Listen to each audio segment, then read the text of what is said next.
पण मुंबईच्या आणि दिल्लीच्या वर्तुळात एक असं सतत चर्चा आहे वरिष्ठ पत्रकारांमध्ये की ते सतत दिल्लीला जात आहेत. त्याच्या मागेही काहीतरी रिझन आहे. म्हणजे त्यांच्या पालकमंत्री पदाचा वाद असेल किंवा त्यांच्या नेत्यांना काहींना नोटिसा येत आहेत. मग ते जाणीवपूर्वक टार्गेट केलं जातं आहे. अशा वेगवेगळ्या चर्चा त्यात होत आहेत. तुमच्या अशी काही कानावर येत आहे? नाही, असं जाणीवपूर्वक होत असेल असं काही वाटत नाही. पण आता बातम्यावरून आणि काही घटनावरून तर त्याला थोडासा संशय पण आहे की असं का होत असेल बाबा, शिंदे साहेबांच्या आमदारांच्याबद्दल असं का होतं. हा एक आमच्या चर्चेतला विषय आहे. म्हणजे आमदारांमध्ये चर्चा होती. आमदारांच्या चर्चेतला विषय आहे.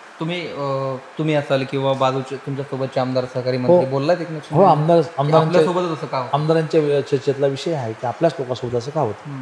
कारण टार्गेट शिवसेना केलं जातं? ठाकरे गटातले सुद्धा लोक म्हणतात की तुमच्याच सोबत का होतं याचा तुम्हीच विचार हा करा. योगायोग असेल किंवा काय असेल माहीत नाही, पण का होतं हा एक चर्चा आहे. स्पष्ट बोलायचं म्हटलं तर का होतं हा चर्चा आहे.